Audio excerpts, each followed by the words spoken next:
Hello learners, welcome you all on our YouTube channel Success with Economics। Macro economics NCERT की series हमारी start हो चुकी है, जिसमें ग्लोसरी हमने कंप्लीट कर ली है, जिसमें सारी की सारी शब्दावली हिंदी मीडियम प्लस आपको इंग्लिश में जो बेसिक टर्म्स हैं वो सारी बताई गई है, यानी कि बाइलिंगुअल मेथड ही यूज़ किया गया है समझाने के लिए। वैसे आपको हिंदी मीडियम में जो कंटेंट है वो हिंदी मीडियम में दिखेगा, लेकिन शब्दावली से आपको मैक्रो इकोनॉमिक्स के बहुत सारे जो कंसेप्ट है वो समझ आ जाएंगे, ताकि आपको आने वाले चैप्टर्स में कोई भी प्रॉब्लम ना हो। तो चैप्टर फर्स्ट है आज मैक्रो इकोनॉमिक्स का समष्टि अर्थशास्त्र, जिसको हिंदी में कहते हैं। ये देखिए चैप्टर फर्स्ट परिचय, जिसमें इंट्रोडक्शन हम करेंगे ओनली मैक्रो इकोनॉमिक्स के बारे में। तो पहले हम थोड़ा सा देख लेते हैं कि जो व्यष्टि शास्त्र है यानी कि माइक्रो इकोनॉमिक्स, वो उसका हमने शब्दावली भी और चैप्टर भी, फर्स्ट चैप्टर ये हम कंप्लीट कर चुके हैं हिंदी और इंग्लिश मीडियम में अपने ही चैनल सक्सेस विद इकोनॉमिक्स पर। आप प्ले लिस्ट में जाकर देख सकते हैं। जब माइक्रो इकोनॉमिक्स के बेसिक टर्म्स आपको क्लियर हैं तो मैक्रो में डिफ्रेंशिएट करना बड़ा आसान हो जाएगा आपके लिए। तो इसमें देखिए हम आपको व्यष्टि और समष्टि शास्त्र के बीच में एक तुलना या फिर एक जो डिफरेंस है वो बताएंगे, जिससे आप जो अपने नॉलेज को इंक्रीज़ कर सकते हैं। आप में से जो आगे चलकर उस यानी कि हायर एजुकेशन में अर्थशास्त्र में ही विशिष्टता प्राप्त करने का चुनाव करेंगे, तो वे आज समष्टि शास्त्र के अध्ययन में जो बेसिक टर्म्स हैं उनको समझने की कोशिश करें। समष्टि शास्त्र के अध्ययन से वही मूल प्रश्न वही रहेंगे। आप पाएंगे कि वास्तव में जो व्यापक आर्थिक प्रश्न है जिनका संबंध सभी नागरिकों से है, संपूर्ण रूप से कीमतें घटती बढ़ती हैं, संपूर्ण देश में अर्थव्यवस्था के कुछ क्षेत्रों में रोजगार की दशा बेहतर है, कुछ में बुरी हालत है, अर्थव्यवस्था कहीं अच्छी है कहीं बुरी है, राज्य कौन सा इसके लिए कदम उठाएंगे, अर्थव्यवस्था में सुधार कैसे होगा, पूर्ण रूप से अर्थव्यवस्था कैसे सुदृढ़ होगी। तो इन सभी प्रश्नों का उत्तर हमें समष्टि अर्थशास्त्र यानी कि मैक्रो इकोनॉमिक्स में मिलेगा। व्यष्टि में यानी कि माइक्रो इकोनॉमिक्स में हमने इकोनॉमिक एक्टिविटीज़ को पढ़ा, लेकिन एक छोटे लेवल पर, माइक्रो लेवल पर। अब यहाँ पर हम इकोनॉमी एज ए होल यानी कि संपूर्ण अर्थव्यवस्था के स्तर पर आर्थिक क्रियाओं का अध्ययन करेंगे। इसमें जो समष्टि अर्थशास्त्र है कुछ थ्योरी होंगी इनमें बेसिक। देश की अर्थव्यवस्था को अगर हम संपूर्ण रूप से देखें तो अर्थव्यवस्था में सभी गुड्स एंड सर्विसेज, उनके आउटपुट में जो उनके आउटपुट का स्तर है, उनके एक साथ संचलन की प्रवृत्ति, यानी कि यदि खाद्यान्न के आउटपुट में वृद्धि होती है तो आमतौर पर औद्योगिक वस्तुओं का भी आउटपुट बढ़ता है। ठीक है, तो औद्योगिक वस्तुओं में भी विभिन्न प्रकार की वस्तु और सेवाओं के एक साथ वृद्धि होती है, कमी होती है। मतलब इसमें ये नहीं है किसी एक पार्टिकुलर सेक्टर में पैसा लगा दिया, वही इन्वेस्टमेंट कर दिया, वही ग्रोथ करेगा। इसमें बैलेंस बनाकर चलते हैं। एक साथ रोजगार के स्तर को बढ़ाने की कोशिश की जाती है, तो कहीं ना कहीं महंगाई को भी कम करने की कोशिश की जाती है कि अर्थव्यवस्था बैलेंस में बनी रहे। ठीक है, तो एक अर्थव्यवस्था के विभिन्न उत्पादन इकाइयों में समस्त जो उत्पादन का स्तर है, कीमत स्तर है, रोजगार का स्तर है, ये एक दूसरे से संबंधित है और संपूर्ण अर्थव्यवस्था का इसमें पढ़ना आसान हो जाता है बिल्कुल। ये देखिए छोटी छोटी बातें हैं जो बहुत आगे तक हमारे काम आएंगी।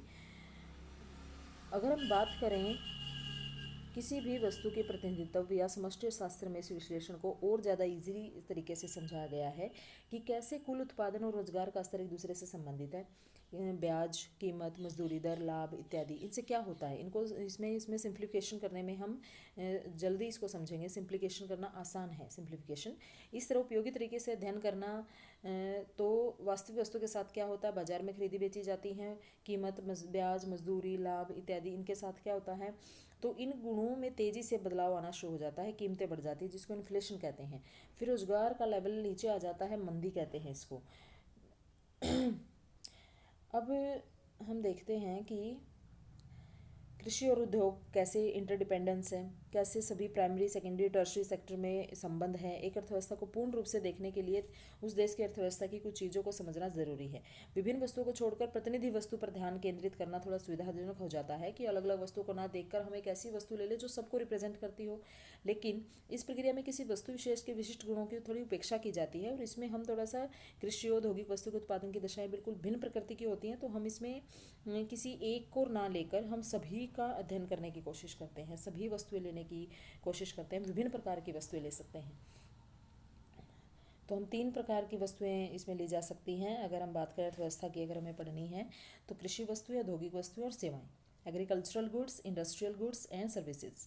इन वस्तुओं की जो उत्पादन तकनीक और कीमत में अंतर हो सकता है, समष्टि शास्त्र में विश्लेषण करने का ये प्रयास किया जाता है कि मैक्रो इकोनॉमिक्स में हम 3 तरह की वस्तुओं को लेंगे। अर्थव्यवस्था में अगर हम सभी वस्तु और सेवाओं की बात कर रहे हैं, जिसमें हमारी एग्रीकल्चरल गुड्स आएंगी, इंडस्ट्रियल गुड्स आएंगी एंड सर्विसेज।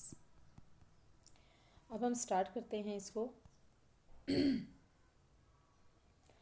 ये देखिए, व्यष्टि जिसका मतलब है व्यष्टि अर्थशास्त्र,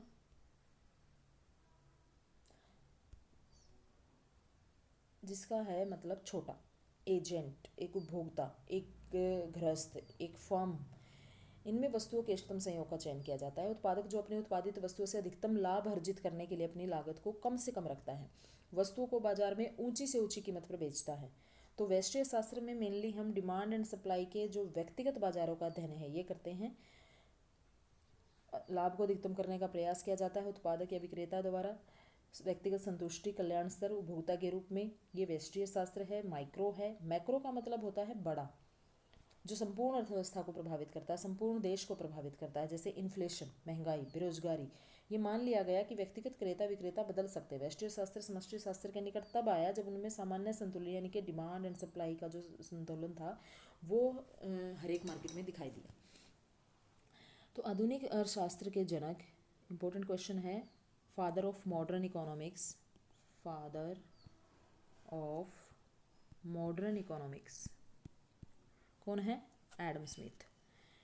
तो इन्होंने कहा कि यदि प्रत्येक बाजार में क्रेता और विक्रेता अपने निजी हित को ध्यान में रखकर ही डिसीजन लेंगे तो इकोनॉमिस्ट को संपूर्ण देश के अध्ययन या कल्याण के बारे में अलग से विचार करने की जरूरत नहीं होगी। ठीक है, तो एडम स्मिथ ने आधुनिक अर्थशास्त्र के जनक के रूप में इनको जाना जाने लगा। ये एक राजनीतिक अर्थशास्त्र के रूप में जाना जाता था उस समय पर। यह विषय स्कॉटलैंड के निवासी थे और ग्लासगो विश्वविद्यालय में प्रोफेसर थे। दार्शनिक शास्त्र में प्रशिक्षण इन्होंने लिया और an inquiry into the nature and causes of wealth of nation 1776 में इनकी फेमस बुक थी, जिसको वेल्थ ऑफ नेशन के नाम से भी जाना जाता है। फेमस बुक थी इनकी वेल्थ ऑफ नेशन, पूरा नाम है an inquiry into the nature and causes of wealth of nation 1776 में, जिसमें इन्होंने कहा था कि कसाई किण्विक नानबाई के परोपकारिता की भावना से हम भोजन की उम्मीद नहीं करते, बल्कि वे स्वयं को स्वार्थ की पूर्ति के लिए ऐसा करते हैं। हम अपनी ज़रूरतों की बात करते हैं ना कि मानवता की, यहाँ तक कि उनके स्व प्रेम और उनकी आवश्यकता के लिए भी चर्चा नहीं करते, लेकिन उनकी सुविधा के लिए स्वतंत्र बाजार अर्थव्यवस्था की वकालत जरूर करते हैं। ठीक है, तो स्मिथ से पहले फ्रांस के फिजियोक्रेट्स राजनीतिक अर्थशास्त्र के महान विचारक थे। मतलब ये एक पार्टिकुलर माइक्रो लेवल पर फोकस करते हैं। ठीक है, तो ये कहते हैं कि मतलब कुछ अर्थशास्त्रियों ने फिर पाया कि कुछ मामलों में बाजार विद्यमान नहीं है, कुछ में है बाजार, मार्केट, लेकिन बैलेंस जो है वो मार्केट एंड सप्लाई, इनका जो प्रोडक्शन करने में असमर्थ है, कैपेबल नहीं है। तीसरी बात क्या है कि अधिकांश स्थितियों में जो समाज है वो कुछ महत्वपूर्ण सामाजिक लक्ष्यों की प्राप्ति के लिए रोजगार, प्रशासन, प्रतिरक्षा, स्वास्थ्य, शिक्षा, इनमें कार्य करने का उनको निर्णय लेना पड़ता है। तो जिनके लिए व्यक्तिक आर्थिक एजेंटों के रूप में व्यष्टि शास्त्र में समस्त प्रभावों में परिवर्तन करना पड़ता है। तो इन उद्देश्यों के लिए समष्टि शास्त्र यानी कि मैक्रो इकोनॉमिक्स के विद्वानों को टैक्स वगैरह लगाना है, बजट नीतियों को बनाना है, मनी सप्लाई को चेंज करना है, पॉलिसी बनाने से रिलेटेड इंटरेस्ट रेट को देखना है, मजदूरी, रोजगार, इन सब का अध्ययन करना पड़ता है। तो समष्टि शास्त्र का जो मूल है वो व्यष्टि में ही है। मैक्रो इकोनॉमिक्स का जो ओरिजिन है वो माइक्रो से ही है। बाजार में मांग और पूर्ति की शक्तियों में समस्त प्रभाव का अध्ययन किया जाता है। इन शक्तियों के परिवर्तन के लिए ही जो लक्ष्य बनाए गए हों, नीतियों को फिर प्रयोग किया जाता है। मैक्रो इकोनॉमिक्स उसको बोलते हैं। तो भारत जैसे विकासशील देश में इस प्रकार के चुनाव, बेरोजगारी को दूर करने के लिए सभी नागरिकों की शिक्षा, प्राथमिक चिकित्सा, सुशासन प्रदान करना, तो ये सब उद्देश्य होते हैं। तो अगर बात करें समष्टि शास्त्र, इनके मैक्रो इकोनॉमिक्स पॉलिसीज जो हैं उनमें राज्य, वैधानिक निकाय, रिजर्व बैंक, भारतीय प्रतिभूति और विनिमय बोर्ड यानी कि सेबी, इस प्रकार की ये संस्था होती हैं जो संपूर्ण लेवल पर इन चीज़ों की स्टडी करते हैं। और आर्थिक उद्देश्यों के लिए इन चीज़ों में क्या करना पड़ता है, सार्वजनिक आवश्यकताओं की चर्चा, आर्थिक संसाधनों को कैसे प्लानिंग के साथ यूज करना है। इनमें मैक्रो इकोनॉमिक्स में मेन जो लक्ष्य होता है, एम होता है, वो अपना प्राइवेट इंटरेस्ट नहीं होता, बल्कि उसमें संपूर्ण जनता के कल्याण की बात की जाती है। अब बात आई है आर्थिक एजेंट, इकोनॉमिक एजेंट कौन होते हैं। इनका मतलब वे व्यक्ति या वे इंस्टीट्यूशन जो आर्थिक निर्णय लेते हैं, जो इकोनॉमिक डिसीजन लेते हैं। उपभोक्ता हो सकते हैं जो डिसीजन लेते हैं कि हमें कितना उपभोग करना है, कितना कंज्यूम करना है। वे प्रोड्यूसर हो सकते हैं जिनको ये डिसीजन लेना है कि उनको कितना आगे प्रोडक्शन करना है, कैसे करना है। वे सरकार हो सकती है, निगम, बैंक हो सकते हैं, विभिन्न प्रकार के जिनको डिसीजन लेने होते हैं कि पैसा कितना खर्च करना है, कितना ब्याज लेना है, कितना टैक्स लगाना है, ये सब इकोनॉमिक एजेंट है, मोस्ट इम्पोर्टेंट। प्लीज़ नोट कर लेना इस चीज़ को। अब उसके बाद है ओरिजिन ऑफ मैक्रो इकोनॉमिक्स। अब देखिए, समष्टि अर्थशास्त्र एक अलग शाखा के रूप में उभर कर आया और John Maynard Keynes, J.M. Keynes जिनको कहा जाता है, ये इन्होंने 1936 में इनकी फेमस बुक थी the general theory of employment, interest and money. ये the general theory of employment, interest and money, इनमें इन्होंने कहा कि श्रमिक जो काम करने के इच्छुक है उन्हें काम मिलेगा, कारखाने में पूरी क्षमता के साथ ये काम करेंगे। तो क्लासिकल परंपरा के रूप में इनको जाना। तो ब्रिटिश अर्थशास्त्री थे जो जॉन मेनार्ड केन्ज, यानी कि क्लासिकल के बाद आए थे। तो क्लासिकल विचारों के संप्रदाय को जो पहले बात करते थे उनको जाना, लेकिन केन्ज से पहले की बात है ये। केन्ज क्लासिकल नहीं है, केन्ज से पहले जो विचारधारा थी वो क्लासिकल है। ब्रिटिश अर्थशास्त्री J.M. केन्ज का जन्म 1883 में हुआ था। उनकी शिक्षा Kings college Cambridge United kingdom में हुई, यूके में। बाद में वो एक्सपर्ट के रूप में नियुक्त हुए।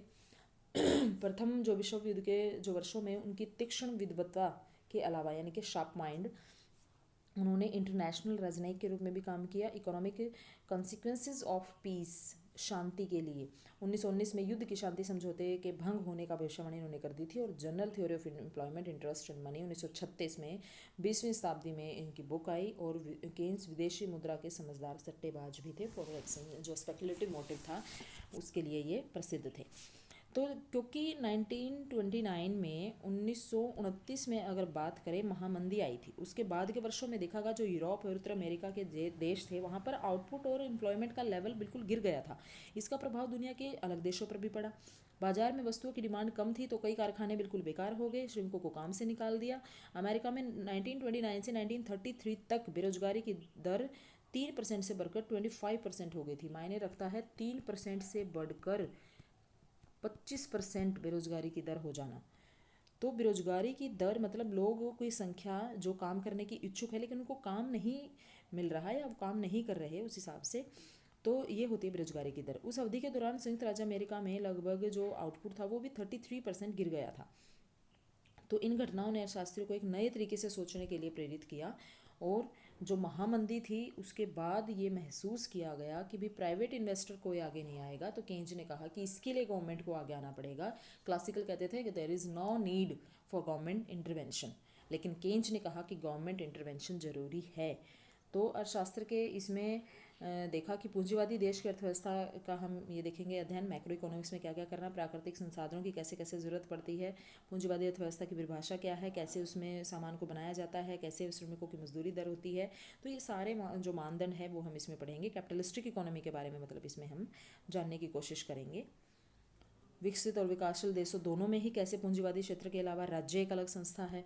तो कैपिटलिस्टिक सेक्टर को जब हम राज्य के मीनिंग को समझेंगे, सरकार के कंट्रोल, समाजवादी अर्थव्यवस्था की महत्ता को देखेंगे, तो उससे पहले हमें पूंजीवादी को देखना पड़ेगा।